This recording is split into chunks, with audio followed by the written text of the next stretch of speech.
Hi everybody, Randy Stern from Victory in Reseda again.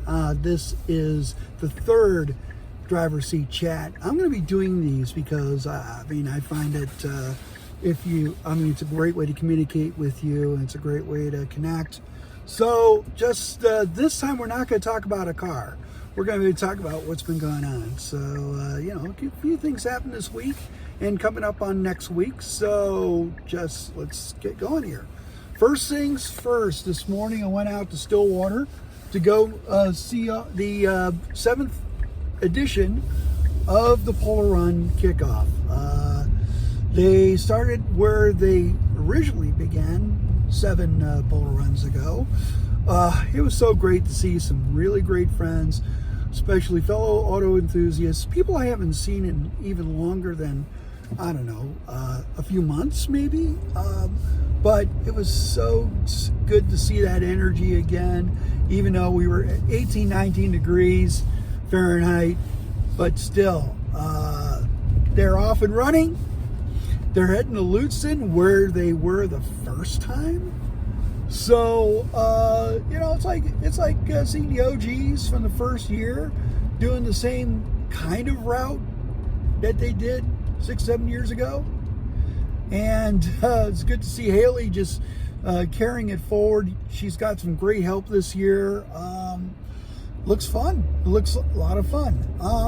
One thing that was brought up, I thought it was hilarious. Now, some of us live in Robbinsdale, which is a suburb next to Minneapolis. And there's a few of the folks that are doing the Polar Run that live in Robbinsdale. And there's a couple or few other that live adjacent to North Minneapolis. Now, we were thinking, and we're going to lobby for this. We're going to do this. Is why don't we start next year's Polar Run in our fair city? Birdtown, Robbinsdale, why not?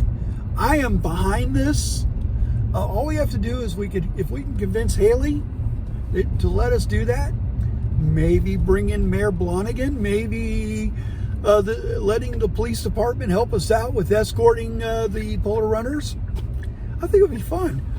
But I do see why it might be a problem because, there is a very relaxed and informal nature of Polar Run. It's like, let's have some fun. Let's go out and do some winter driving.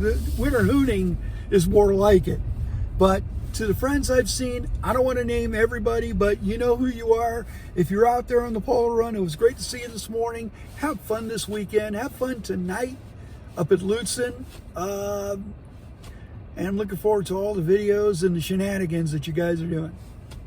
Okay, so next topic on that was brought up this morning again was something I wrote about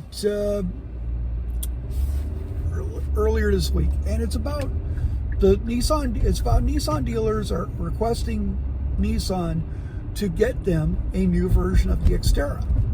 Now, there's a reason behind this, and that is the market for off-road ready vehicles are back up again.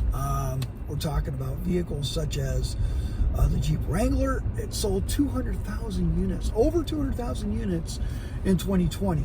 Toyota sold over 120,000 4Runners in 2020.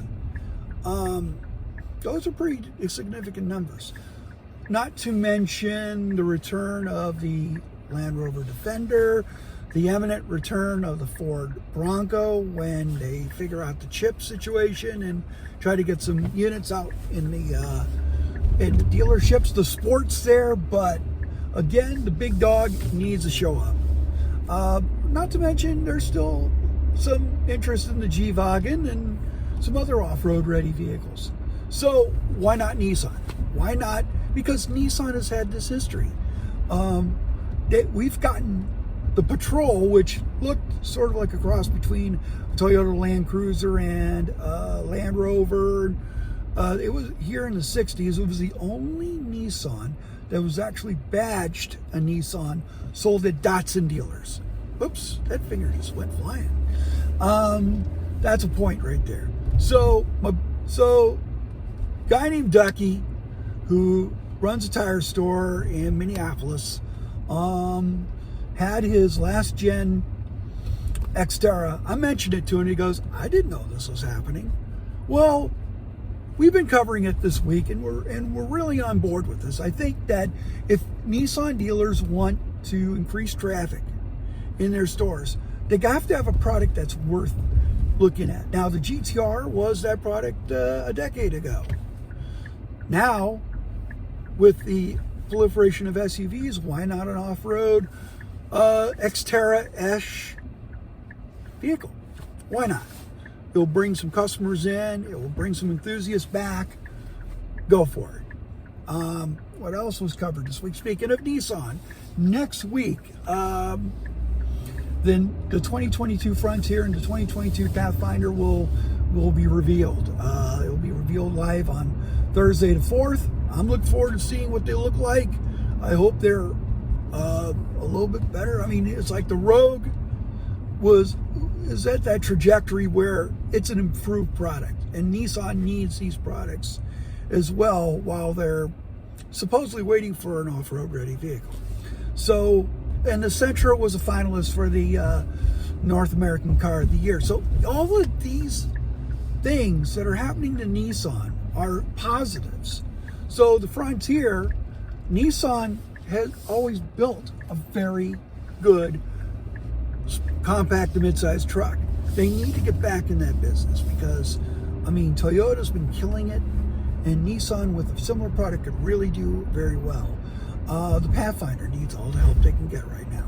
And this Nissan Next strategy will continue onward.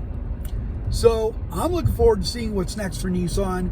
I'm also looking forward to getting this review of the Kia K5 out next week on DNR. We have some really great content coming in the next few months to celebrate our 10th anniversary. And that is all I have for you. Have a great day. Have a great weekend. Drive safely.